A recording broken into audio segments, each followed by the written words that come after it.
د ماسخوتن د مانځونو وختونه. د سهار مانځه وخت چې دی هغه د صبح صادق نه واخله تر مل ختلو پورې دی. یو رښتینی سهار دی او یو دروغجن سبا دی.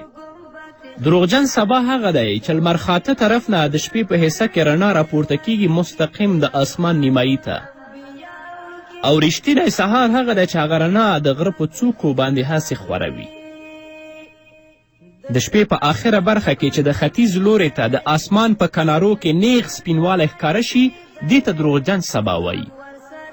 او رښتینی سبا له دروغجن سبا څخه لږ وروسته چې د آسمان په کنارو کې خور سپینوالی راښکاره شي نو دې ته صبح صادق او رښتینی سبا وایي. نو د سهار د مانځه وخت د رښتیني سبا نه واخله تر مر ختو پورې دا د سهار مانځه وخت دی. د حضرت ابو هریره رضی الله تعالی عنه مرفوع حدیث دی چې هغه فرمایي قال رسول الله صلی الله علیه وسلم ان اول وقت الفجر حين يطلع الفجر وان آخر وقتها حين تطلع الشمس رواه ترمذی. رسول الله صلی الله علیه وسلم فرمایي چې اول وقت د صحبا مانځه د هغه وخت نه دی چې رښتینی سبا راپورته شي، او د دې آخرینی وخت چې دی د لمر ختلو پورې دی. نو مخکې د دې نه چې رښتینی سبا راوخیږي د هغه نه مخکې د سهار مونځ نه کیږي، او چې کله لمر راوخوته که زمونږ یو مسلمان ورور یا خور د سهار په مانځه باندې ولاړ وي نو هغه مونځ فاسد دی او د هغه مانځه راګرځول بیا په دې باندې فرض دی. خو د سهار په مانځه کې د احنافو په نزد باندې اسفار او سپینوالی دا مستحب کار او نیک کار دی. د حضرت رافع بن خدیج مرفوع حدیث دی. هغه فرمایي قال رسول الله صلی الله علیه وسلم اسفروا بالفجر فانه اعظم للاجر. رسول الله صلی الله علیه وسلم فرمایلی دي چې د سحر مونځ یعنی په رڼا کې تاسو کوئ په اسفار او په رڼا کې، ځکه چې د ډیر اجر او ثواب چې لري د سهار مونځ هغه په رڼا کې لري. خو داسې رڼا نه چې په تا باندې لمر راخیږي بیا. او دا حدیث حسن او صحیح حدیث دی. په فتح الباری کې حافظ ابن حجر الشافعي د دې حدیث تصحیح کړې ده او لیکلی دي چې وصححه غیر واحد. ډیرو محدثینو دې حدیث ته صحیح حدیث ویلی دي. او د اسفار نه دا مطلب دی چې رڼا ښه خوره شي. همدارنګه د حضرت رافع بن خدیج رضی الله تعالی عنه دویم مرفوع حدیث دی. هغه فرمایي قال رسول الله صلی الله علیه وسلم یا بلال نور بصلاة الصبح حتی یبصر القوم مواقع نبلهم من الاسفار. رافع بن خدیج فرمایي رسول الله صلی الله علیه وسلم وفرمیل چې ای بلاله د سحر مونځ په رڼا کې ادا کوئ تر هغې چې خلک د رڼا د وجې نه د تیریدلو او تلو ځایونه وویني. همدارنګه د حضرت ابو هریره رضی الله تعالی عنه بل مرفوع حدیث دی. هغه فرمایي قال رسول الله صلی الله علیه وسلم لا تزال امتی علی الفطرة ما اسفروا لصلاة الفجر. دا حدیث دی چې تبرانی و همدارنګه بزاز روایت کړی په خپل مسند کې. نبی کریم صلی الله علیه وسلم فرمایلی دی چې زما امت به همیشه په فطرت باندې قایم وي تر څو پورې چې دوی د سحر مونځ په رڼا کې کوي. په بعضې مرفوع احادیثو کې دي چې محمد رسول الله صلی الله علیه وسلم د سحر مونځ په غلس یعنی په تیاره کې کړی دی، په غلس کې. بعضې محققینو د دې په توجیه کې لیکلي دي چې بېشکه د محمد رسول الله صلی الله علیه وسلم عمل عام طور په غلس یعنی په تیاره کې د مونځ کولو و چې رسول الله صلی الله علیه وسلم به په تیاره کې مونځ کولو، لکن د عامو خلکو د اسانتیا دپاره محمد رسول الله صلی الله علیه وسلم امت ته په اسفار یعنی په رڼا کې مونځ کولو باندې ترغیب ورکړی دی. نو د محمد رسول الله صلی الله علیه وسلم د ارشاد د وجې نه امت دپاره په اسفار او په رڼا کې مونځ کول غوره او بهتر دي. د هغه تحقیق دی چې اوجز المسالک په شرح د موطا د امام مالک رحمه الله کې لیکل شوي دي. خو زما شخصي نظر دا دی چې ځینې ځایونه موږ وینو چې واقعا مونځ په ډیره زیاته تیاره کې کیږي، دا هم په کار نه دی. او په ځینې ځایونو کې موږ وینو چې مونځ دونه په رڼا کې کیږي که هغه مونځ د دوی نه فاسد شي نو چې کومه مسنونه طریقه د سهار مانځه ده که هغه بیا وکړي نو په دوی باندې لمر راخیږي، دا هم په کار نه دی، نه په تیاره کې نه ډیره په رڼا کې. دا و د سهار د مانځه اول وقت او آخر وقت. اوس د ماسپښین مانځه وقت. د ماسپښین د مانځه وقت چې دی هغه د زوال نه واخله تر هغه وخته پورې چې د هر شي سوری 2 چنده د هغه شي شي. او د لمر د اوړېدو نښه دا ده چې د هر شي سوری بلکل شمال طرف ته شي او هغه مشرق طرف ته راکوز شي. او د لمر د اوړېدلو بله نښه دا ده چې لمر څومره راجګیږي په هماغه اندازه د هر شي سوری کمیږي. نو چې دا کمیدل بند شي نو دغه صحیح غرمه ده. نو د دې وخت نه واخله د ماسپښین د مانځه وخت شروع تر هغه وخته پورې چې د هر شي سوری 2 چنده شي. لکه د یو ګز لرګي سوری په غرمه کې 4 ګوتې وي، نو چې اوس دا سوری 2 ګزه او 4 ګوتې شي تر هغه وخته پورې د ماسپښین مونځ کیږي او د دې نه پس د مازدیګر وخت شروع کیږي. ځکه د رسول الله صلی الله علیه وسلم حدیث دی، د حضرت ابی هریره موقوف حدیث دی، چا فرمایي صل الظهر اذا کان ظلک مثلک والعصر اذا کان ظلک مثلیک. دا حدیث دی چې امام مالک رحمه الله په موطا کې په باب وقوت الصلات کې د دې روایت کړی دی. رسول الله صلی الله علیه وسلم فرمایي د ماسپښین مونځ کوه چې کله ستا سوری یو مثل شي، یعنی ستا هومره شي، او د مازدیګر مونځ کوه چې کله ستا سوری ستا ډبل شي، یعنی 2 چنده شي. همدارنګه رسول الله صلی الله علیه وسلم فرمایي د حضرت ابوذر مرفوع حدیث دی، هغه فرمایي قال كنا في سفر مع النبي صلى الله عليه وسلم فأراد المؤذن أن يؤذن فقال له أبرد ثم أراد أن يؤذن فقال له أبرد حتى ساوي ظل الطلول. رواه بخاري. حضرت ابوذر رضی الله تعالی عنه فرمایي چې موږ په یو سفر کې محمد رسول الله صلی الله علیه وسلم سره وو. مؤذن د ماسپښین مانځه دپاره اذان کولو اراده وکړه. رسول الله ورته وفرمایل چې تاخیر وکړه. هغه لږ وخت پس بیا د اذان کولو اراده وکړه. نو رسول الله ورته وفرمایل چې صبر وکړه. هغه بیا د اذان کولو اراده وکړه. 3یم ځل رسول الله ورته وفرمایل چې تاخیر وکړه تر دې پورې چې د پولو سوری د هغې برابر شه، نو بیا اذان او مونځ شو. ظاهره خبره ده چې د پولو سوری د پولو برابر خو د یو مثل سوری نه کیږي. د امام ابو حنیفه رحمه الله د تحقیق مطابق د ماسپښین وخت تر 2 مثله پورې دی چې د هر شي سوری 2 چنده شي. د 2 مثلو نه پس د مازدیګر وخت شروع کیږي. د بخاري شریف دا حدیث چې ما تاسو ته ولستو واضح د امام ابو حنیفه رحمه الله د تحقیق ماخذ دی. لکن 3 واړه امامان او صاحبین په تحقیق کې د ماسپښین وخت یو مثل پورې دی.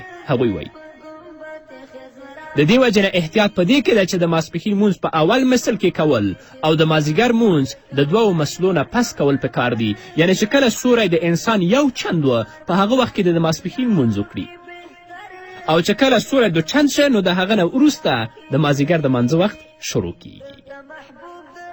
د ماسپښین د مانځه مستحب وخت په کوم وخت کې غوره دی؟ د حضرت انس رضی الله تعالی عنه مرفوع حدیث دی، هغه فرمایي کان رسول الله صلی الله علیه وسلم اذا کان الحر ابرد بالصلاة و اذا کان البرد عجل. رواه نسائی. حضرت انس رضی الله تعالی عنه فرمایي چې رسول الله صلی الله علیه وسلم به چې کله ګرمي وه نو د ماسپښین مونځ کې به تاخیر کولو، یعنی وروسته به کولو، او کله به چې یخني وه نو رسول الله صلی الله علیه وسلم به د ماسپښین په مانځه کې جلتي کوله او مونځ به په اول وخت کې کولو. همدارنګه د حضرت ابو هریره او د حضرت عبدالله بن عمر رضی الله عنهما مرفوع حدیث دی. هغوی فرمایي قال رسول الله صلی الله علیه وسلم اذا اشتد الحر فابردوا بالصلاة فإن شدة الحر من فیح جهنم. رواه بخاری. حضرت ابو هریره همدارنګه حضرت عبدالله بن عمر رضی الله عنهما فرمایي چې رسول الله فرمایلی دي چې کله سخته ګرمي وي نو مونځ کې تاخیر کوئ د ماسپښین، ځکه چې ګرمي د جهنم د تاو او تپ نه ده چې کله د جهنم اور تاو او تپ باندې شي نو دا ګرمي ځکه راپورته کیږي. نو رسول الله ځکه ویلی دي چې تاسو د ماسپښین په مانځه کې په ژمي کې تعجیل کوئ، په اوړي کې د ماسپښین په مانځه کې تاسو تاخیر کوئ. بعضې احادیثو کې د ماسپښین مونځ کې تعجیل یعنی جلتی او په اول وخت کې د ماسپښین د مانځه کولو ذکر هم راغلی دی، خو محدثینو د دې مختلف توجیحات کړي دي. یوه توجیه او تطبیق خدا دی چې د تعجیل حدیثونه د ګرمي په موسم باندې حمل کوي. د دې توجیه او تطبیق واضح دلیل د حضرت انس رضی الله عنه دا ذکر شوی حدیث دی چې اذا کان الحر ابرد بالصلاة و اذا کان البرد عجل بالصلاة، چې کله به ګرمي وه نو رسول الله به مونځ تاخیر سره کولو او چې کله به یخني وه نو رسول الله به مونځ په اول وخت کې کولو. دویمه توجیه د حضرت امام احمد بن حنبل رحمه الله نه نقل شوې ده. هغه فرمایي آخر الامرین من رسول الله صلی الله علیه وسلم الابراد، یعنی د تعجیل حدیثونه په ابتدایي زمانه باندې محمول دي چې رسول الله به چې په خپلو حدیثو کې ویلي چې ماسپښین مونځ په اول وخت کې کوئ هغه په ابتدایي زمانه باندې محمول دي، او ابراد او تاخیر یعنی په یخني کې مونځ کول او وروسته منځ کول چې کومه احادیث په دې کې رانقل شوي د آخري زمانه باندې محمول دي، او د محمد رسول الله صلی الله علیه وسلم آخري عمل په ابراد او تاخیر باندې و. به هر حال د ذکر شوو احادیثو په رڼا کې د ګرمي په موسم کې مونځ تاخیر سره کول غوره او بهتر دی. د مازدیګر د لمانځه وخت، د مازدیګر د مانځه وخت د ماسپښین د اخرین وخت له تیرېدلو څخه وروسته تر لمر پرېوتلو پورې دا د مازدیګر وخت دی. یعنی اول وخت د مازدیګر مانځه چې کله د ماسپښین د مانځه وخت ختم شي د دې ځای نه شروع تر هغه وخته پورې چې لمر پرېوځي. خو دلته باید دا خبره په پام کې ولرو چې لمر د زیړېدو نه مخکې باید د مازدیګر مونځ ادا شي، ځکه چې رسول الله صلی الله علیه وسلم ویلی دی چې د مازدیګر مونځ چې د زیړوالي په وخت کې کولی شي دغه مونځ د منافق مونځ دی.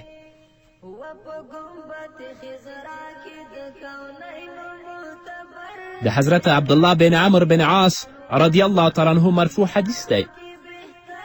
هغه فرمایي قال رسول الله صلی الله علیه وسلم وقت صلاة العصر ما لم تصفر ويسقط قرنها الاول. رواه مسلم. هغه فرمایي چې رسول الله صلی الله علیه وسلم فرمایل د مازدیګر مونځ وخت تر لمر زیړېدو پورې دی او چې دې اوله کناره په ډوبېدو شي، یعنی لمر اوله کناره په ډوبېدو شي، خو بهتره خبره دا ده چې د زیړېدو نه مخکې د مازدیګر مونځ ادا کړی شي، او دا مستحب وخت د مانځه دی د مازدیګر مانځه چې د لمر د زیړېدو نه مخکې ادا شي. حضرت عمره رضی الله تعالی عنه د رسول الله صلی الله علیه وسلم نه روایت کې هغه فرمایي قال سمعت رسول الله صلی الله علیه وسلم لن یلج النار احد صلى قبل طلوع الشمس وقبل غروبها یعنی الفجر والعصر. رواه مسلم و نسائی. رسول الله صلی الله علیه وسلم فرمایلی دي چا چې د لمر ختو او د لمر ډوبېدو نه مخکې یعنی د سحر او د مازدیګر مونځ په پابندي سره ادا کړو هیڅ چره به هغه دوزخ ته داخل نشي، یعنی د سهار مونځ د لمر ختلو نه مخکې ادا کړو او همدارنګه د مازدیګر مونځ د لمر ډوبېدو نه مخکې ادا کړو هیڅکله به دا جهنم ته داخل نشي.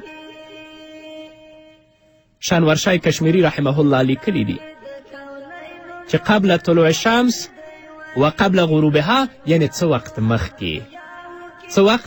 مخکې چې د لمر د ډوبېدو نه مخکې د مازدیګر مونځ شي او د لمر راختو نه مخکې د سهار مونځ شي، یعنی د مازدیګر د مانځه وخت مستحب وخت دی، دا په هغه وخت کې چې د لمر د زیړېدو نه مخکې د مازدیګر مونځ ادا شي.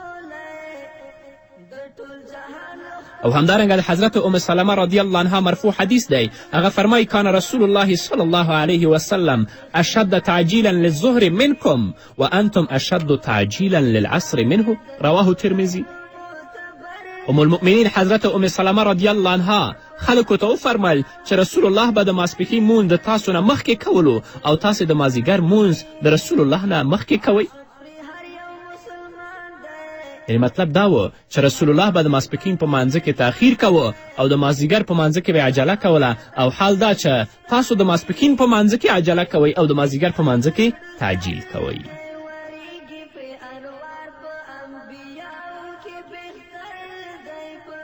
د ماښام د مانځه وخت کله چې لمر پریوته د ماښام وخت شروع شو او تر څو چې مغرب طرف ته د آسمان په غاړه سوروالی وي.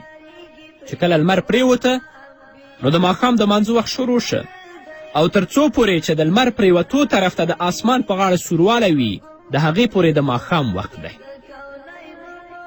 لکن د ماښام مونځ به دومره نه ناوخته کوي چې ستوري راښکاره شي، ځکه دا مونځ بیا مکروه مونځ دی. رسول الله صلی الله علیه وسلم فرمایي، د حضرت ابو هریره مرفوع حدیث دی، هغه فرمایي قال رسول الله صلی الله علیه وسلم ان اول وقت المغرب حين تغرب الشمس وان آخر وقتها حين يغيب الافق، رواه ترمذي.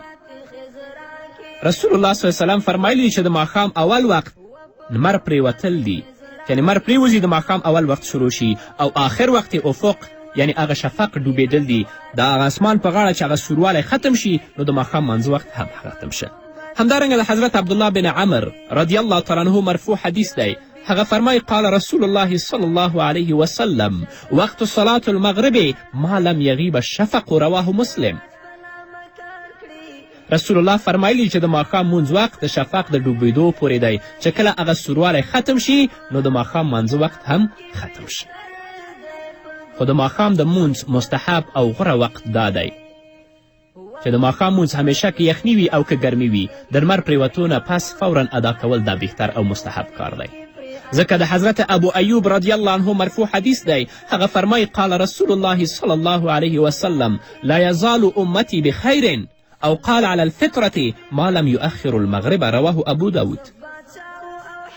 حضرت ابو ایوب فرمایي چې رسول الله فرمایلی چې زما امت به همیشه په نیکي باندې قایم وي، او یا یې داسې فرمایي چې فطرت او سنت باندې به قایم وي تر څو چې دوی د ماښام مانځه کې تاخیر نه کوي.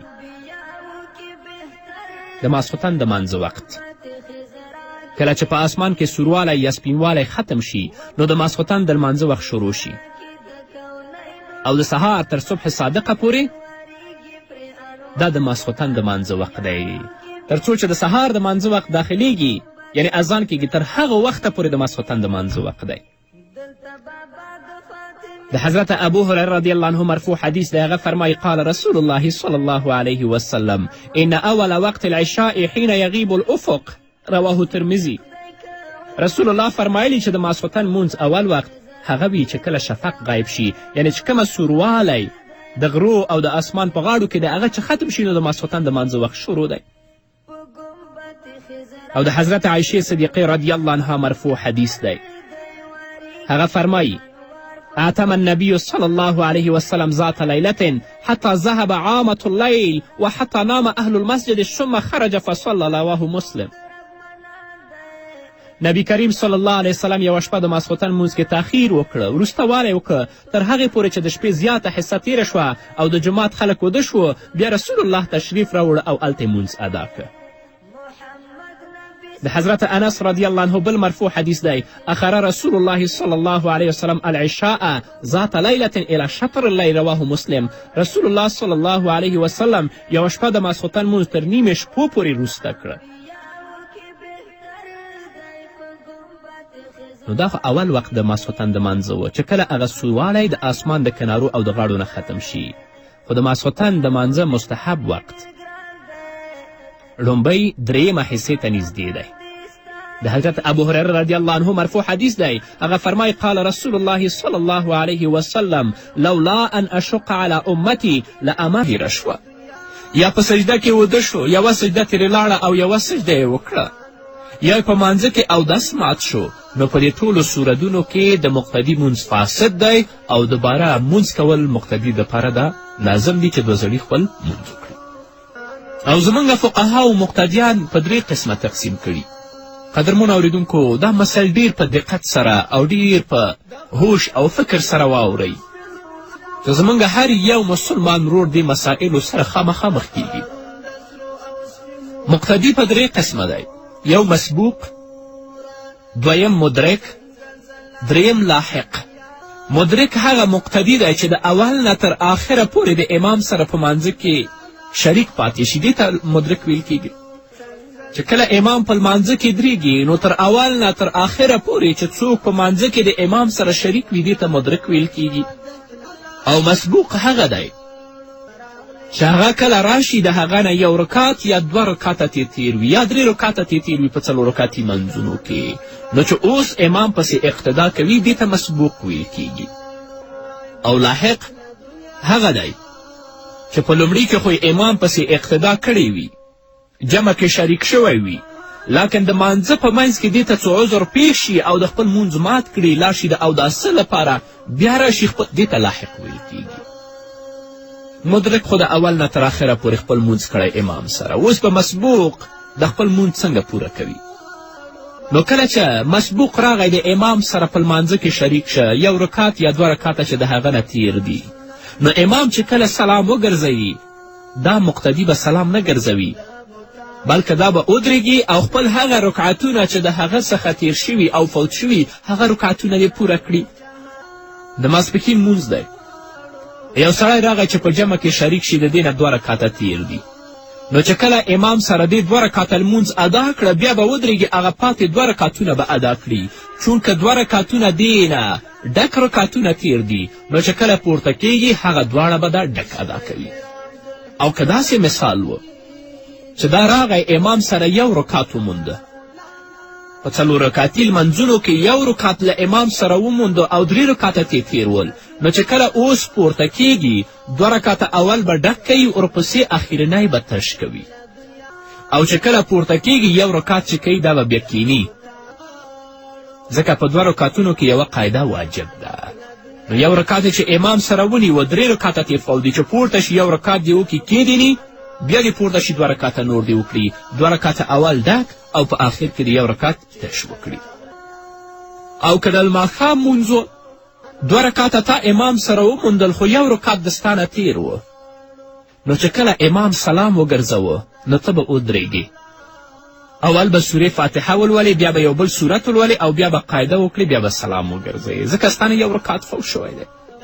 او که 2 رکعته تا نه فوت ول، 1 رکعت دې د امام سره ونیوه، نو چې پورته کیږي 1 رکعت دې چې وکړه کیبنې، بیا به پورته شي بل رکعت به وکړه کیبنې، او په آخر کې به بیا سلام وګرځوې. دا 2 رکعته چې تا نه فوت دي دا 2 رکعتونه به ډک ادا کوي. خو که تا نه 1 رکعت 2 رکعته تیر ول، امام سلام وګرځوه، ته هم پوه نه شوې سلام دې وګرځوه، بیا تا ته یاد شول چې ما نه خو 1 رکعت یا 2 رکعته فوت شوي دي، نو بیرته پورته شه او خپل مونځ پوره کړه او په آخر کې سجدې سهوه وکړه. او که چیرې د سلام وګرځولو د سلام ګرځولو نه وروسته تا چا سره خبرې کړې وي، نو په دې صورت کې بیا سجدې سهوه نشي کولی، بلکې د مانځه دوباره راګرځول په تا باندې لازم او فرض. یوې مسلې ته قدرمنو اورېدونکو باید موږ او تاسو متوجه اوسو چې کله ته راغلی جومات ته، امام په جمع ولاړ دی خو رکوع ته لاړه، نو ته به نیت وکړې، اول به تکبیر تحریمه وکړې، لاسونه به غوږو ته پورته کړي، وروسته به د هغه به تکبیر ووایي، بیا به رکوع ته لاړ شي. نو که امام تا په رکوع کې ومونده دا رکعت تا موندلی دی ټول، او که امام تا په رکوع کې ونه مونده نو دا رکعت تا نه فوت دی. له بده مرغه ځینې زموږ ورونه دي چې کله جماعت ته راننوځي چې امام په جمع باندې ولاړ وي او په رکوع کې بس دا لاسونه غوږو ته نه پورته کوي، بس الله اکبر وایي ډایرکټ رکوع ته لاړ شي. دا مونځ صحیح نه دی، ځکه تکبیر تحریمه په مانځه کې فرض دی. اول به لاسونه غوږو ته پورته کړي، یو تکبیر به ووایي، وروسته د هغه به بل تکبیر ووایي، لاړ به شي رکوع ته او امام سره به په جمع کې شریک شي. دا مسله وه د مسبوق، چې مسبوق به د خپل مونځ څنګه کوي. دویمه مسله د لاحق ده، چې لاحق به د خپل مونځ څنګه پوره کوي. که یو سړی د امام سره مونځ کوي او د مانځه په منځ کې د دې اودس مات شو، نو هغه د جومات نه ووځي، د چا سره د خبرې اترې نه کوي، د خپل اودس دې وکړي او بیا دې راشي د امام سره د په مانځه کې شامل شي، د خپل مونځ د امام سره پوره کړي. د کم ځای نه چې مونځ پاتې شوی د هغه ځای نه دې دا د خپل مونځ پوره کړي. مثلا ته راغلی د امام سره ودرېدلې په جمع کې، یو رکات دی چې امام سره وکړه تا ته عذر پیښ شو نو لاړ شه خپل اودس وکړه. که ته راغلی امام لا بل رکات نه دی کړی نو دې ځای نه شامل شه ټول لمونځ د امام سره پوره کړه. او که ته راغلی چې یو رکات تا نه تیر دی نو امام سره اقتدا وکړه، امام پسې خپل لمونځ وکړه، هغه یو رکات چې ستا نه فوت شوی د هغه په آخر کې بیا قضایي راوړه. او که مسله داسې وه چې تا امام پسې اقتدا وکړه، 2 رکاته د امام پسې وکړه، خو تا ته په مانځه کې عذر پیښ شه، لاړې اوداسه ته تر څو چې بیرته راتلې د ستا نه مونځ فوت شوی امام جمع خلاصه کړې، نو هغه 2 رکاته چې تا نه امام کړي اوس به په هغه خپل مانځه باندې درېږې. 2 رکاته چې در نه تیر شوي امام کړي هغه 2 رکاته به کوې، ځکه هغه 2 رکاته تا مخکې ادا کړي دي. دا خو مسله د مقتدي وه. او که چیرته امام په مانځه کې بې اودسه شي نو هغه ته پکار دی چې په خپل ځای باندې بل څوک امام کړي، یعنې هغه به خلیفه ودرئ، خپله به لاړ شي د اوداسه لپاره. او شرعي مسله هم دا ده چې امام پسې نږدې د هغه کسان ودرېږي چې هغه په مانځه باندې پوهیږي، ځکه کیدای شي چې امام ته په مانځه کې څه عذر پیښ شي نو امام به ځان لپاره خلیفه نیسي، څوک به مخکې کوي محراب ته. او که ته داسې کوتک هغه پسې ولاړې چې په مانځه نه پوهیږي نو دا خو بیا بده خبر ده. نو اول صف کې او امام پسې متصل باید هغه کسان ودرېږي چې هغه اقلا د مانځه په امامت باندې د مانځه په مسایلو باندې پوه شي. نو چې کله امام بیا اودسه شي په مانځه کې 1 رکات 2 رکاته یې کړي نو امام دې مخ را وګرځئ، بل څوک دې مخکې کړي، د خپل ځای کې دې ودرئ او دا دې لاړ شي اوداسه لپاره. نو امام چې کله اودس وکړي بیرته دې راشي په جمع کې دې شامل شي. که کوم رکات دې نه تیر نه و خو خپل مانځه ته دې ادامه ورکړي، په آخر کې دې سلام وګرځئ. او که د امام نه رکات تیر و، مثلا امام 1 رکات مونځ وکړه، په دې منځ کې دا بې اودسه شو، بل څوک محراب کې ودرول چې هغه جمع ورکړي، لاړه اوداسه لپاره. چې اوداسه لپاره لاړه بیرته چې څو راته 1 رکات تیر و نو څومره مونځ چې اوس د امام پسې ومونده دا دې وکړي، هغه 1 رکات چې تیر دی د هغه په آخر کې قضایي راوړي، بیا دې سلام وګرځئ. او امام چې کله بیرته راشي هغه سړی چې دې مخکې کړی په محراب کې هغه دې بیا د ځای نه وروسته کوي، پرېږدي چې ټول مونځ نور هغه ورکړي. قدرمنو اوریدونکو، د لاحق مسلې ډېرې باریکې دي. د دې وجې نه کوم خلک چې د لاحق مسئله باندې په سالمه توګه خبر نه وي او په هغه باندې پوه نه وي، هغوی د خپل مونځ مات کړي او بیا دې د خپل مونځ د سره وکړي. نو که په مانځه کې څوک لیونی شه، بېهوشه شه، یا په هغه باندې بېهوشي راغله یا د غسل ضرورت پیشه، نو دې صورت کې مونځ فاسد دی، د مانځه اعاده 2یم ځل په دې باندې لازمه ده. بله ډیره مهمه مسله د ښځو امامت دی چې آیا ښځې په خپل منځ کې امامت کولی شي که نشي کولی.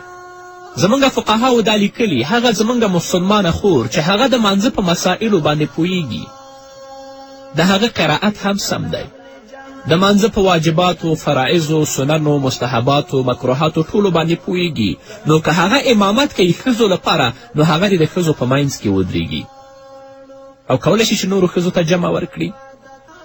اما ښځه د سړو دپاره امامت نشي کولی، ځکه په کومه خبره چې د علماو اتفاق دی هغه دا ده چې ښځه د سړیو امامت نشي کولی او دا عمل ناروا دی.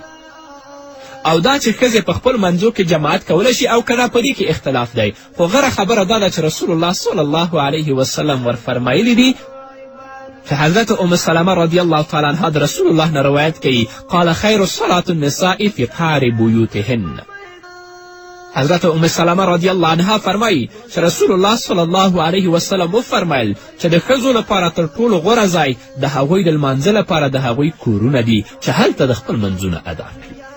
خو بیا هم که زموږ خویندې په خپل کورونو کې جمع کوي او زموږ یوه خور د لمانځه په مسایلو باندې پوره پوهیږي نو کولی شي چې بیا هم جمع وکړي، اگر که غوره دا ده چې هغوی جمع ونه کړي.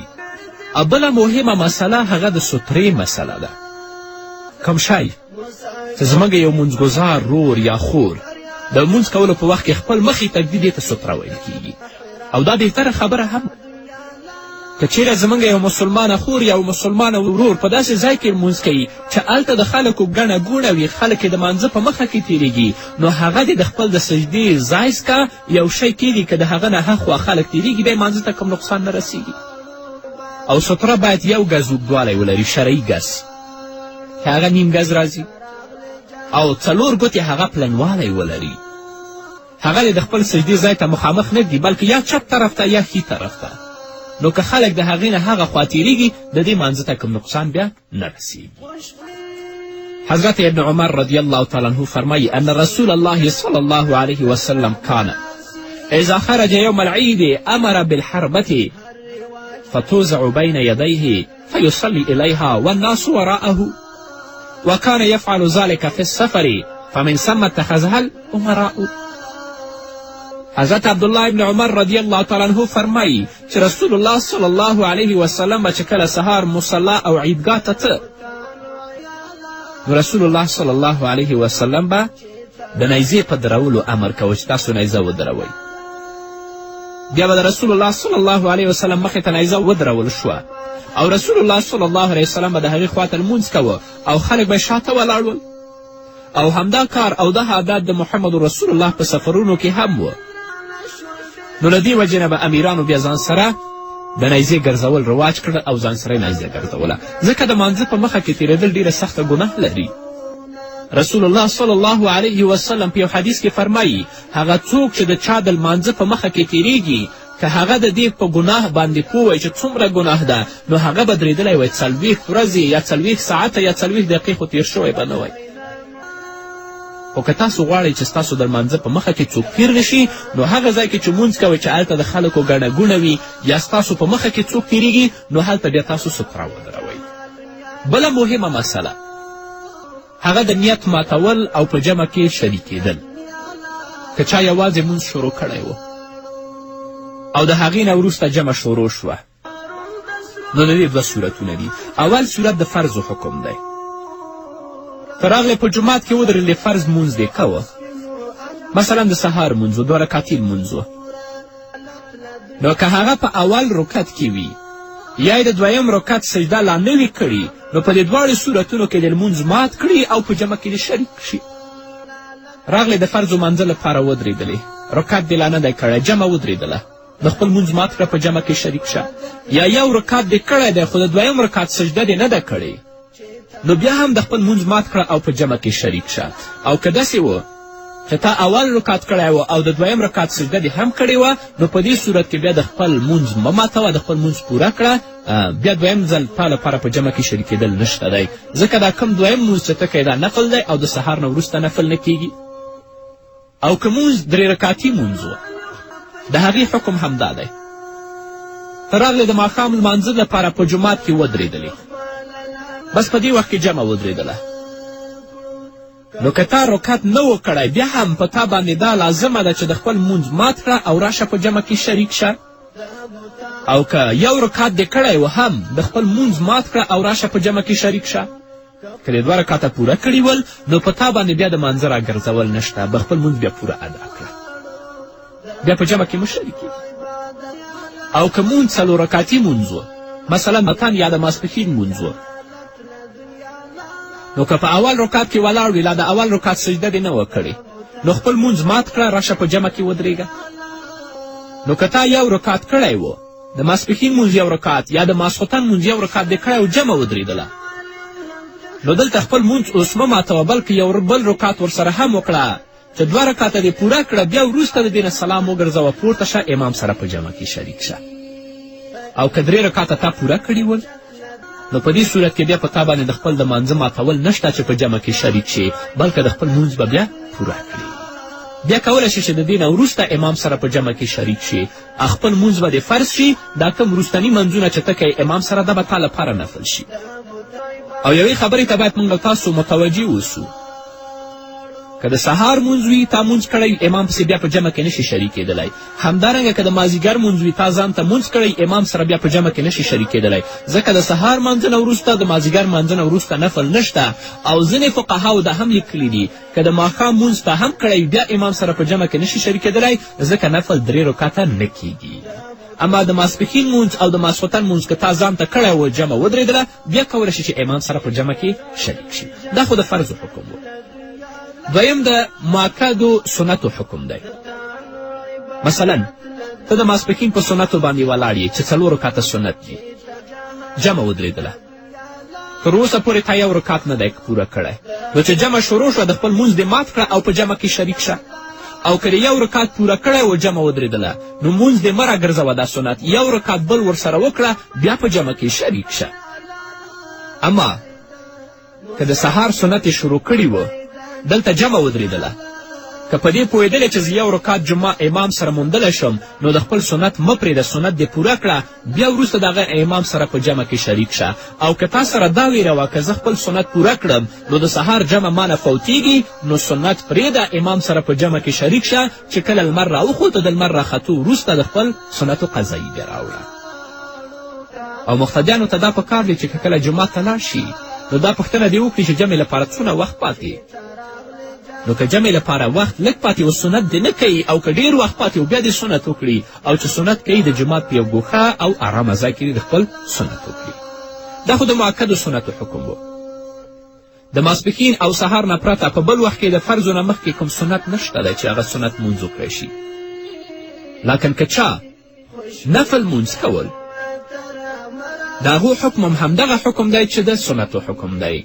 مازدیګر منځنه مخکې ته په نفلو ولاړ وې جمع ودرېدله که د یو رکات لا پوره کړی نه و د خپل سلام وګرځوه په جمع کې شریک شه. که د یو رکات کړی و نو سلام مه ګرځوه یو بل رکات ورسره ضم کړه وروسته د هغه نه سلام وګرځوه او امام سره په جمع کې شریک شه. خو بهتره خبره دا ده چې د جمع پوښتنه وشي چې جمع کله درېږي وروسته د هغه د هغه امام سره په جمع کې شریک شي. قرائت باید په هر وخت کې په صحیح توګه وکړی شي ځکه د قرآن صحیح تلاوت کول دا واجب دي. د صحیح او د غلطو لوستلو ډېر صورتونه دي چې هغه زیر دی زبر دی پیښ دی باید د ټول صحیح توګه باندې ولوستلی شي. که څوک د زیر په ځای باندې زور ولولي نو په دې سره د سهار لمونځ ټول 4 رکاته دی. اولنۍ 2 رکعتونه سنت ورپسې 2 رکعته فرض دي او د سهار اولنۍ 2 رکعته ډک دي او ورپسې 2 رکعته نور چې فرض کوي هغه هم ډک دي. او محمد رسول الله صلی الله علیه وسلم د سهار په سنتو باندې ډیر تاکید کړی دی او د سهار سنت ډیر ضروری دی. د حضرت عایشې صدیقې رضی الله عنها مرفوع حدیث دی هغه فرمایي لم یکن النبی صلی الله علیه وسلم على شیء اشد تعاهدا منه على رکعتی الفجر رواه بخاری. حضرت عایشې صدیقه رضی الله عنها فرمایي چې محمد رسول الله صلی الله علیه وسلم په سنتو او نفلو کې د ټولو نه زیات اهتمام د سحر د 2 رکعتونو یعنې د سحر د 2 رکعتو سنتو کولو. رسول الله صلی الله علیه وسلم به په سنتو او نفلو کې د ټولو نه زیات اهتمام د سحر د 2 رکعتو د سنتو کوه. د حضرت ابو هریره رضی الله تعالی عنه مرفوع حدیث دی هغه فرمایي قال رسول الله صلی الله علیه وسلم لا تدعو رکعتی الفجر لا تدعو رکعتی الفجر ولو ترتکم الخیل رواه ابو داود. رسول الله صلی الله علیه وسلم فرمایلی چې د سحر 2 رکعته سنت تاسو مه پرېږدئ اگرچه اسونه تاسو زغلوي یا اسونه تاسو پښو لاندې کوي نو تاسو به د سحر 2 رکعته سنت نه پرېږدئ. اوس که چیرې تاسو راغلی په جومات کې د سهار جمع ولاړه وه او تاسو د سهار سنت نه وي ادا کړي نو د احنافو فقها دا فرمایي که ستا په زړه کې دا وي چې زه به د سهار جمع نیولی شم آخره قاعده نو سنت مه پرېږده سنت وکړه بیا جمع کې شریک شه. او که تا ته غالب ګمان دا و که زه سنت وکړم نو مانه به د سهار جمع تیره شي نو راشه جمع وکړه د جمع نه وروسته چې جمع دې وکړه نو چې کله لمر راوخوته د لمر راختو وروسته ته کولی شي چې د خپل سنتو قضایي راوړي. دا نه چې جمع وکړي او جمع پسې متصل بیا سنت وکړي. حضرت ابی هریره رضی الله تعالی عنه فرمایي قال رسول الله صلی الله علیه وسلم من لم يصلي رکعتی الفجر فلیصلیها بعد ما تطلع الشمس رواه ترمذی. حضرت ابی هریره رضی الله تعالی عنه فرمایي رسول الله صلی الله علیه وسلم فرمایي چا چې د سحر سنت نه وي کړي نو هغه له پکار دی چې د لمر ختو پسې د هغه قضایي راوړي. همدارنګه د حضرت ابو دردا رضی الله تعالی عنه عمل نقل شوی دی چې انه کان یدخل المسجد والناس صفوف فی صلاة الفجر فیصلی رکعتین فی ناحیة المسجد ثم یدخل مع القوم فی الصلاة. حضرت ابو دردا رضی الله تعالی عنه به جومات کې داخل شو نو خلکو به په صفونو کې ولاړ ول نو هغه به د جومات په یو ګوټ او په ګوشه کې سنت وکړه بیا به خلکو سره په جمع کې حضرت ابو دردا رضی الله تعالی عنه شاملېده. همدارنګه ډیر آثار او نور احادیث دلته هم موجود دي. ورپسې د ماسپښین لمونځ د ماسپښین لمونځ ټول 10 رکعته دی. لومړی 4 رکعته خو سنت دي او ورپسې 4 رکعته فرض دي او په آخر کې چې 2 رکاته کیږي هغه هم سنت دي. نو اول 4 رکاته سنت چې کوي دا ټول ډک دي، یعنی سورې فاتحې سره هلته بل صورت هم لوستل کیږي. او په 4 رکاته فرضو کې اول 2 رکاته ډک دي او ورپسې 2 رکاته نور تش دي، او ورپسې 2 رکاته سنت چې موږ او تاسو ادا کوو هغه 2 رکاته سنت هم ډک دي. چې مخکې ما تاسو ته یادونه وکړه چې په سنتو او نفلو کې تش نشته دی، هغه ټول ډک دي.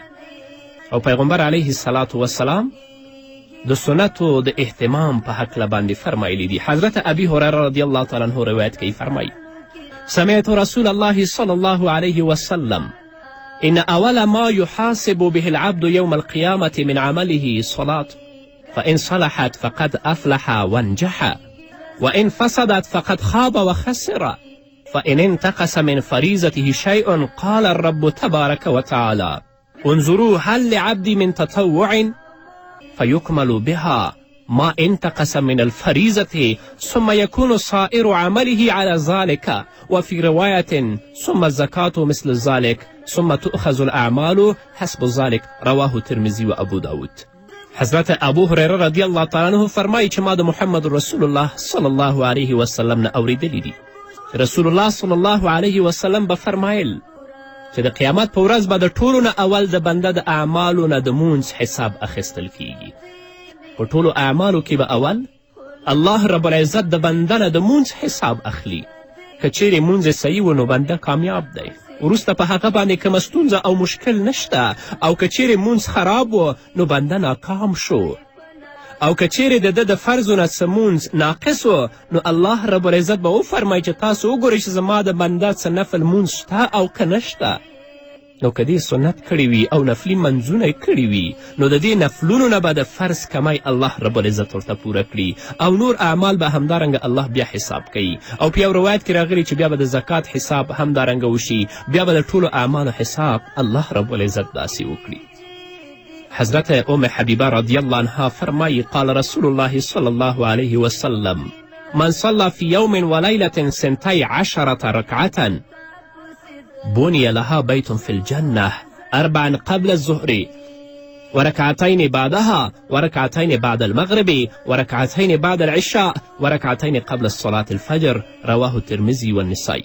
ام حبیبه رضی الله عنها فرمایي چې محمد رسول الله صلی الله علیه وسلم فرمایلی دي چې څوک شپه او ورځ کې 12 رکعاته سنت وکړي د ده دپاره به په جنت کې یو کور جوړ شي چې هغه 4 رکعاته د ماسپښین مانځنه مخکې او 2 رکعاته وروسته د ماسپښین مانځنه، 2 رکعاته د ماښام مانځنه وروسته، او 2 رکعاته د ماسخوتن د فرضو نه وروسته، او 2 رکعاته د سحر د مانځنه مخکې، چې مجموع د 12 رکعاته سنت دي. نو څوک چې په دې 12 رکعاتو باندې پابندي کوي او دا کوي، الله رب العزت به په جنت کې دې لپاره کور جوړ کړي.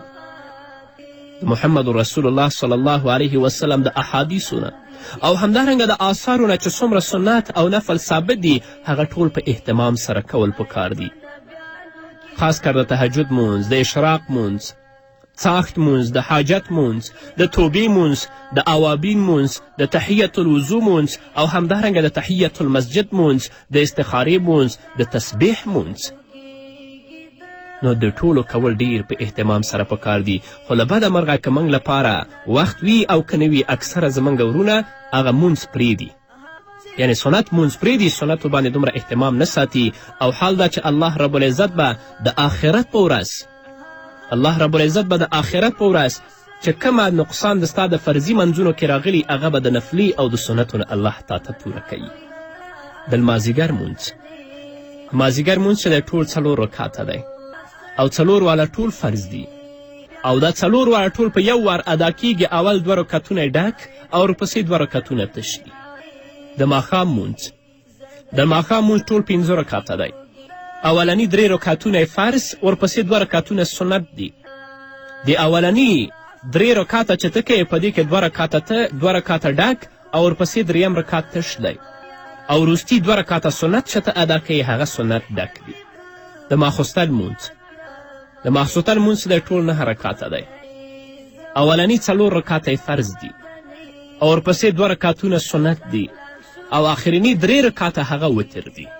اولنی 4 رکعاته فرضو کې 2 رکعاته ډک او ورپسې 2 رکعاته تش دي. او ورپسې 2 رکاته سنت چې ته کوي هغه دواړه ډک دي او ورپسې 3 رکاته وترو کې ټول رکعتونه ډک دي او په 3م رکعت کې د صورت لوستلو نه پس دعای قنوت لوستل دا واجب دي. نو 5 وخته لمونځ ټول 11 رکاته فرض دي، 12 رکاته سنت دي او 3 رکاته وتر دي.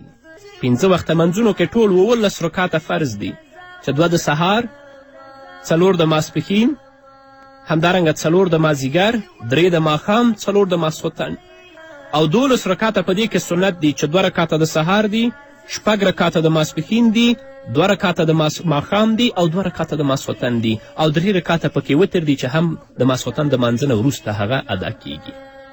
له دې پرته د هر فرض مانځه نه مخکې او وروسته چې څوک څومره نفل ادا کولی شي ثواب به الله ورکوي، ثواب به لا هم زیاتیږي. لکه د ماسخوتن د لمانځه نه وروسته د وترو نه مخکې 2 رکاته، د ماښام د فرض لمانځه نه مخکې څه سنت نشته، البته د 2 رکاته سنتو نه پس 6 رکاته نفل کول غوره دي چې هغه ته صلات اوابین ویل کیږي.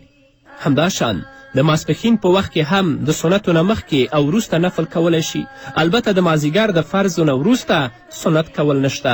همدارنګه د صبح صادق نه وروسته 2 رکاته سنت معکده دي او 2 رکاته فرضو نه علاوه نور هلته هم نفل نشي کولی تر څو چې د سهار لمر نه وي راختلی. خو بهتره خبره دا ده چې سنت او نفل زموږ مسلمان ورور په کور کې وکړي، ځکه چې محمد رسول الله صلی الله علیه وسلم به همیشه سنت په کور کې کول. رسول الله صلی الله علیه وسلم فرمایلی دي چې خپل کورونه قبرستان مه جوړوئ، ځکه قبرستان د لمونځ ځای نه دی، څه حصه د خپل مونځ هغه په کور کې ادا کوئ. قدرمنو اوریدونکو، د خپرونې په دې وخت کې راځو دمې ته. دمې نه وروسته زموږ خپرونه دوام لري، په دې هیله چې تاسو هم زموږ ملتیا وکړئ. کوشش وکړو چې زه به ستا روضه وګورم، خو لا نصیب مې هلته نشته دلاور مدني، خو لا نصیب مې هلته نشته دلاور مدني، زړګی مې تا پسې خوږېږي د زړه سر مدني، بیانو کی آلا معتبر مدنی، زړګی مې تا پسې خوږېږي د زړه سر مدني، ای په نبیانو کې آلا. قدرمن اوریدونکو، بیا هم زموږ سلامونه او نیکې هیلې ومنئ، په دې هیله چې تر دې دمه تاسو زموږ ملتیا کړې وي. د لمانځه فرضونه، د لمانځه فرضونه 14 دي. 9 د لمانځه څخه بیرون دي چې هغه ته د لمانځه شرطونه ویل کیږي، ځکه شرط د شي خارج د شي وي، او 6 په مانځه کې دننه دي چې د لمانځه هغه ته د لمانځه ارکان ویل کیږي، ځکه رکن د شي هغه داخل وي په شي کې. نو اول به د مانځه د شرطونو نه بحث وکړو چې هغه 9 شرطونه دي پاره د مانځه. که په دغه 9 شرطونو کې یو شرط هم نه و نو هغه مونځ صحیح نه دی، مونځ نه ادا کیږي. اول د مانځه دپاره وخت شرط دی، باید چې مونځ په خپل وخت کې ادا شي. که د وخت نه وروسته یا مخکې شي نو هغه مونځ صحیح نه دی، او بغیر د عذر نه څوک چې مونځ د خپل وخت نه وروسته کوي هغه دپاره ډیره سخته ګناه ده. الله رب العزت فرمایي ان الصلاة کانت علی المؤمنین کتابا موقوتا، بېشکه مونځ په خپل وخت کې کول په مؤمنانو باندې فرض کړي شوي دي. دا نه چې موږ د مانځه دپاره البته مانځه په وخت کې کسالت وکړو، لکه زموږ ډیرې خویندې او ډیرونه په دې مرض باندې مبتلا دي چې مونځ په خپل وخت باندې نه کوي.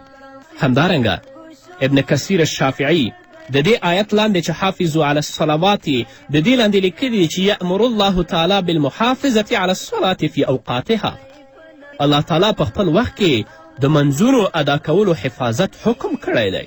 او د الله رب العزت بل ځای ارشاد دی والذین هم علی صلاتهم یحافظون، مؤمنان هغه کسان دي چې هغوی د خپلو منځونو حفاظت کوي، یعنی مونځ په خپل وخت کې ادا کوي.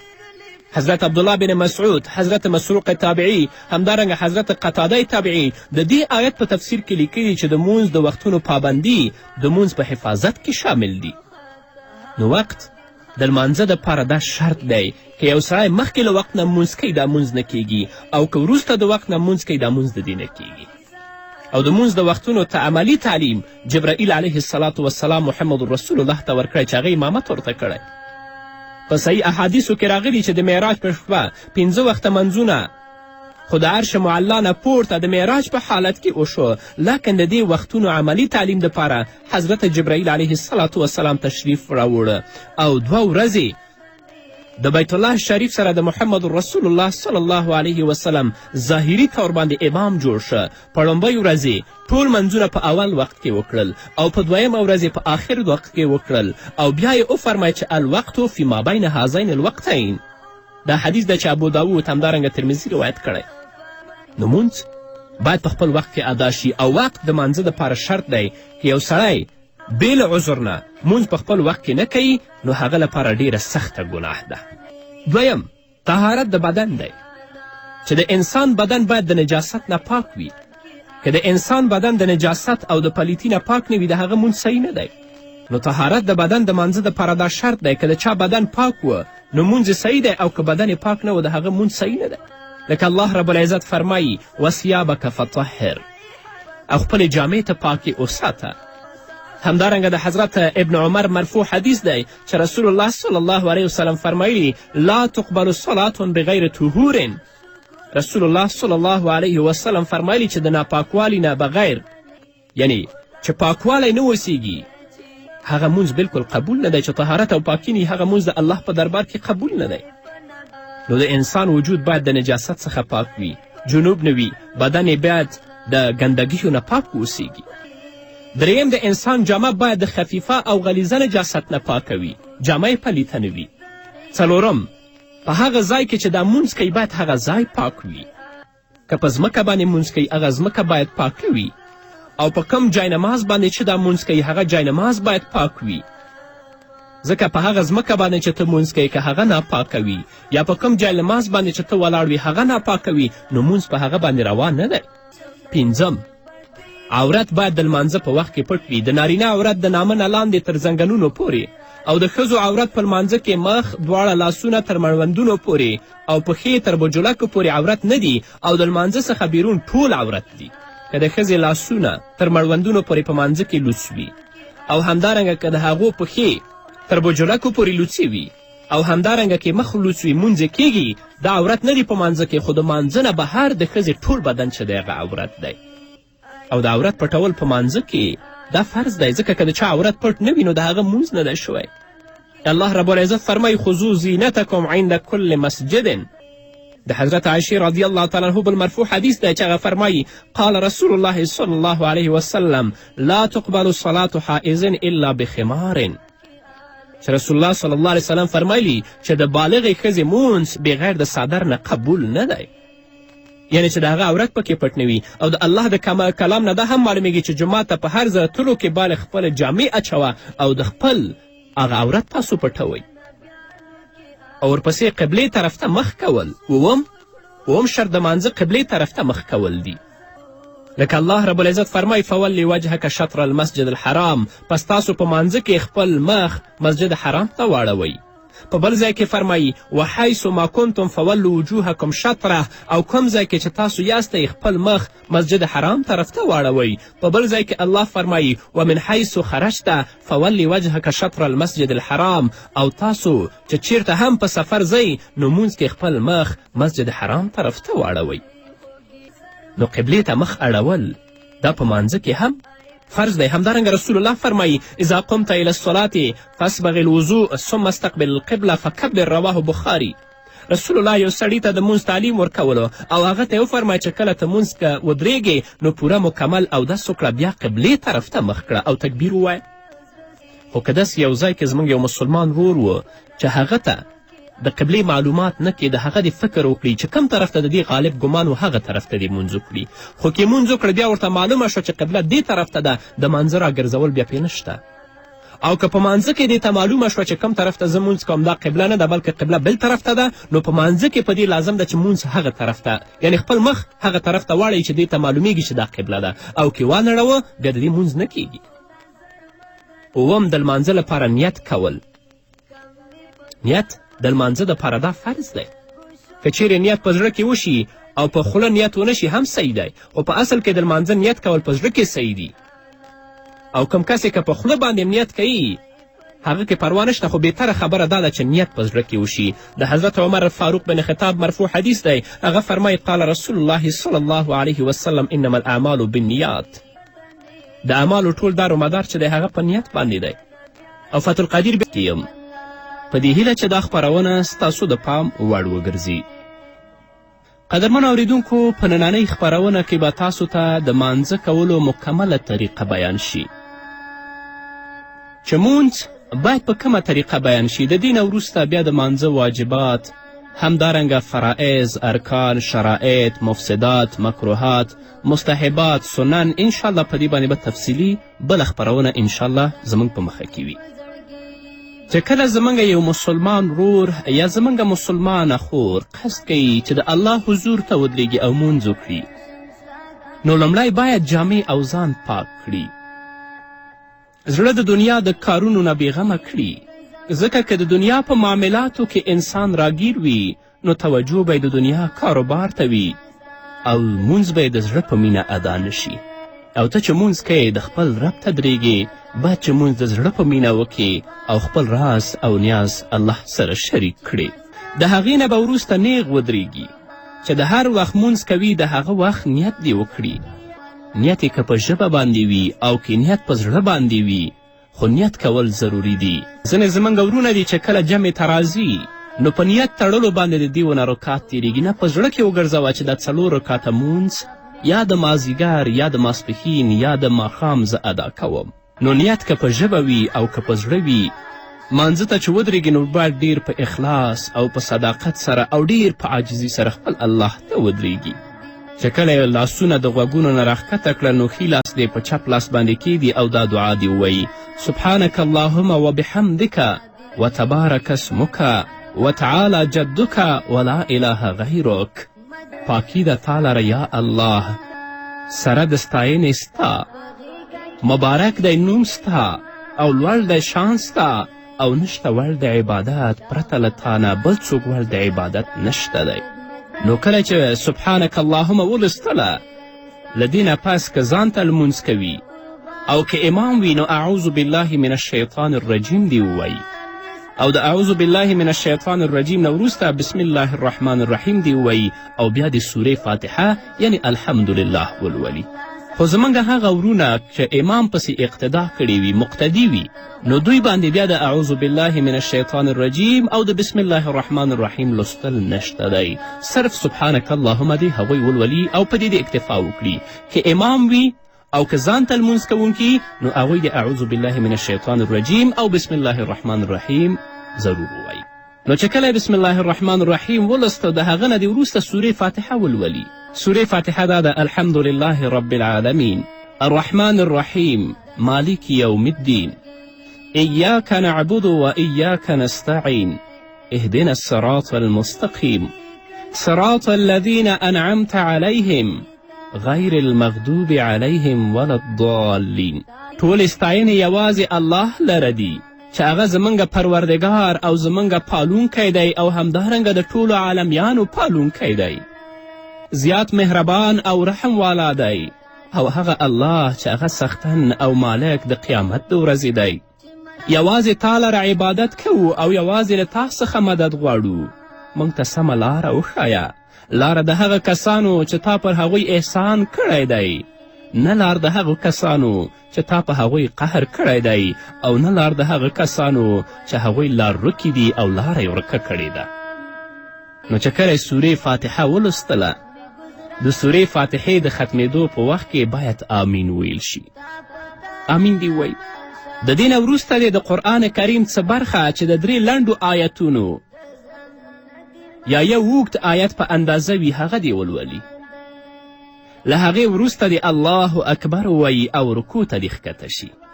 چې کله صورت یا 3 آیتونه همدارنګه یو اوږد آیت ولستو، نو الله اکبر دې ووایي، رکوع ته دې راښکته شي او په رکوع کې دې 3 ځلې سبحان ربی العظیم ووایي. په رکوع کې باید 3 ځلې سبحان ربی العظیم ووایي. خو په رکوع او سجده کې د 3 ځلو نه زیات سبحان ربی الاعلی او سبحان ربی العظیم ویل جایز دي، مګر باید هغه طاق ولولي. یا به 3 ځلې وایي، یا به 5 ځلې وایي، او یا 7 ځلې، یا 9 یا 11 ځلې. د رکوع په وخت کې باید ملا او سر ټول د تختې په شان سره یو برابر وي.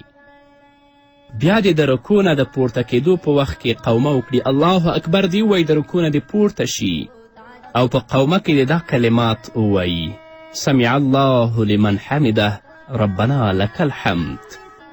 الله تعالی د هغه چا خبره اوري چې د هغه ستاینه کوي. ای زموږ ربه، ستاینې یوازې تا لره دي. او کولی شي چې د دې نه وروسته دا کلمه ووایي: حمدا کثیرا طیبا مبارکا فیه. نو نیغ دې ودرېږي. اوس په دې باندې پوه شو چې قومه څه ته وایي.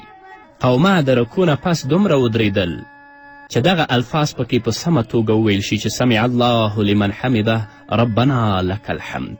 خو له بده مرغه نن ورځ موږ وینو چې زموږ خویندې یا زموږ ورونه د هغو د مانځه طریقه بالکل خلاف د طریقې د محمد رسول الله صلی الله علیه وسلم دی.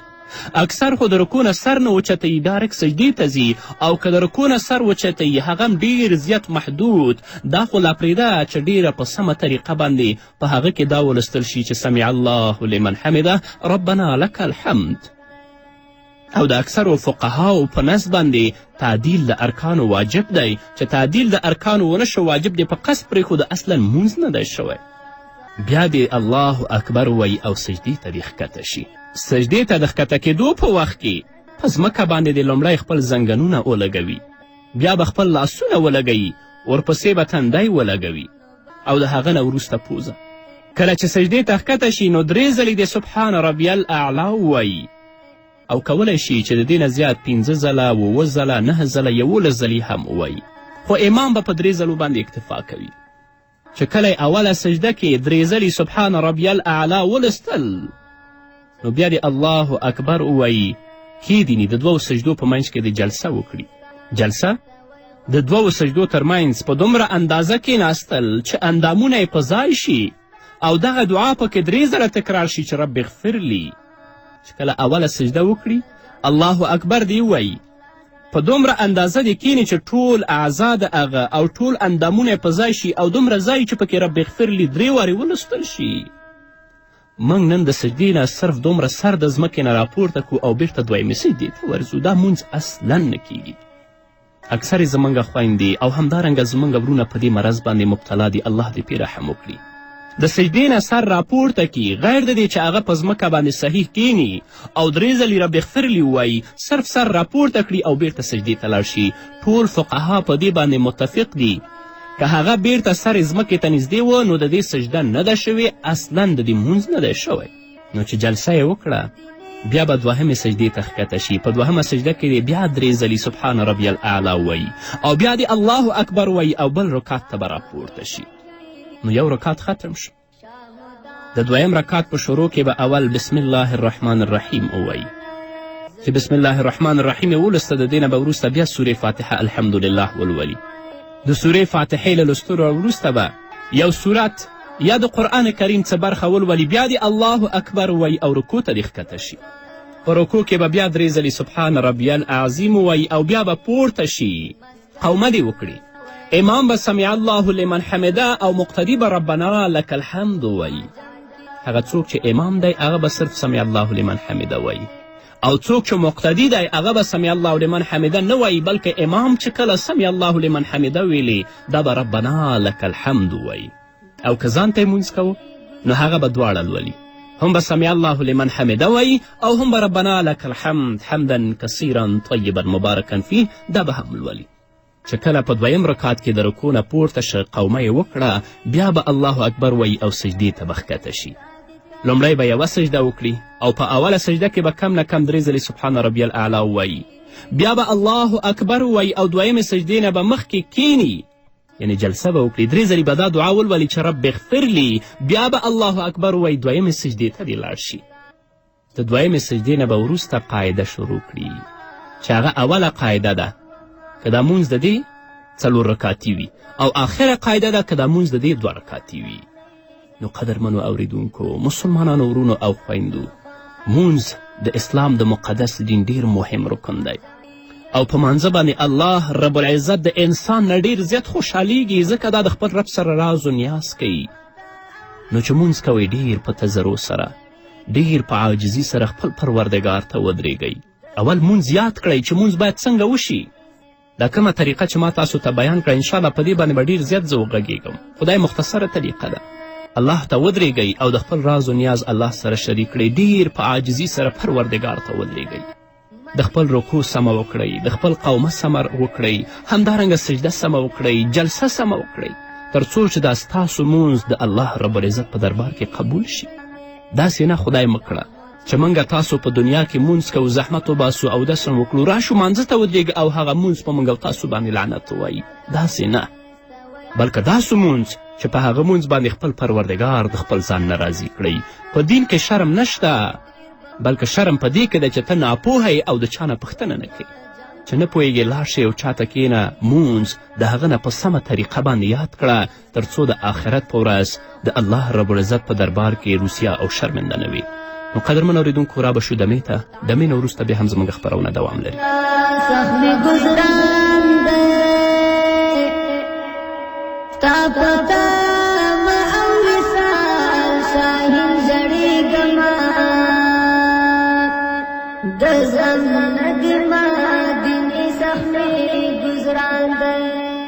ستا دیدن می په زړګي باندې ارمان دی، مدینې کله به درشم ستا کوڅې ته، ستا په غېږه کې ویده زما جانان دی. شاه مدام مې چې دا ستا خدمت کولی،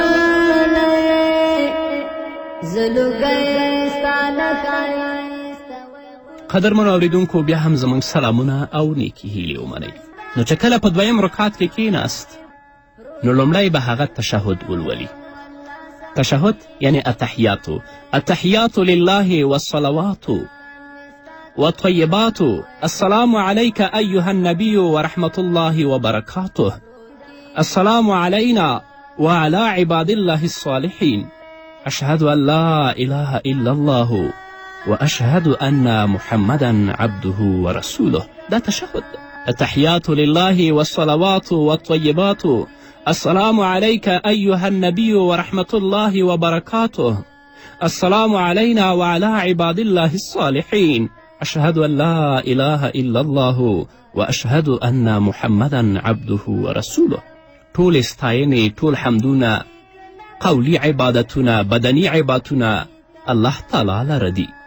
سلامتیا له هر آفته دی وي تا لره ای پیغمبره، او رحمت د الله تعالی دی وي په تا ای پیغمبره، او ډیر خیرونه او برکتونه د الله دی وي په تا ای پیغمبره، او سلامتیا له ټولو آفتونه دی وي په مونږ او په نیکو بندګانو د الله. زه شاهدي ورکوم په دې چې بېشکه نشته داسې ذات چې عبادت یې کیږي بې له الله څخه، او زه شاهدي ورکوم چې رښتیا سره محمد رسول الله صلی الله علیه وسلم د الله بنده او د الله رسول دی.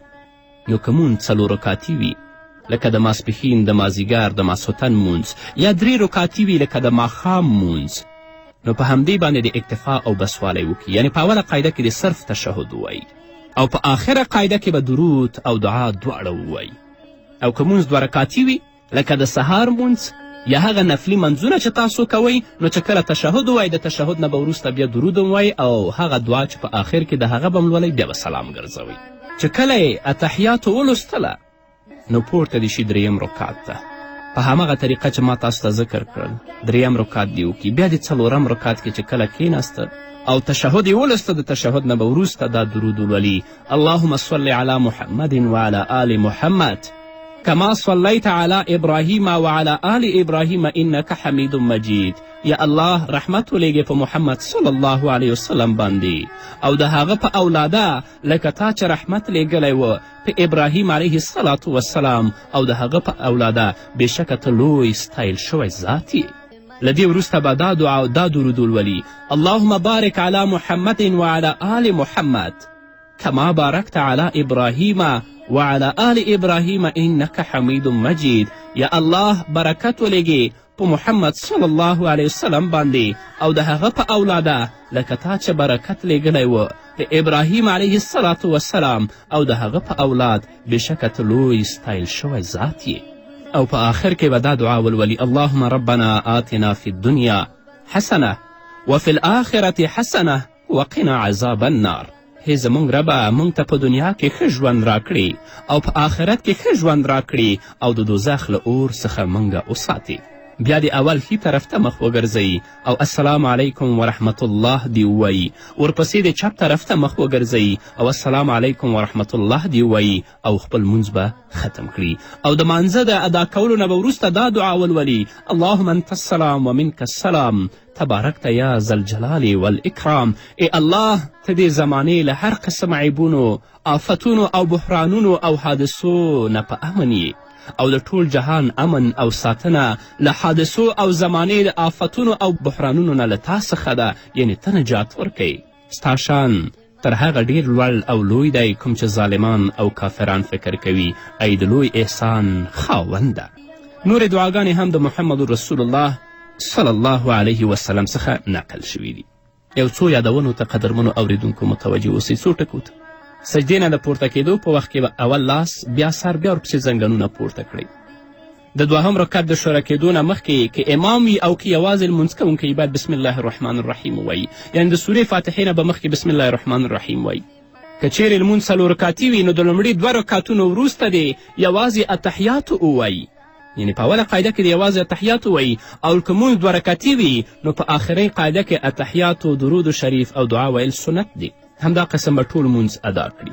او که چیرې مونځ وتر مونځ وي لکه په ماسخوتن کې چې کوو نو د آخري رکعت د ختمېدو نه وروسته او د رکوع د ادا کولو نه مخکې چې کله سورې فاتحه ولولي د سورې فاتحې نه وروسته یو سورت ولولي بیا به لاسونه غوږو ته پورته کړي او دعای قنوت به ولولي. دعای قنوت دا ده اللهم انا نستعینک ونستغفرک ونؤمن بک ونتوکل علیک ونثني عليك الخير نشكرك ولا نكفرك ونخلع ونترك من يفجرك اللهم إياك نعبد ولك نصلي ونسجد وإليك نسعى ونحفظ ونرجو رحمتك ونخشى عذابك إن عذابك بالكفار ملحق.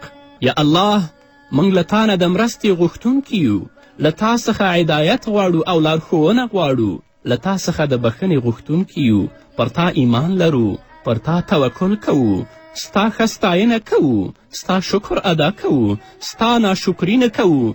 څوک چې ستا ناشکري او نافرمانی وکړي هغه موږ پرېږدو، هغو سره هیڅ اړیکې نه ساتو.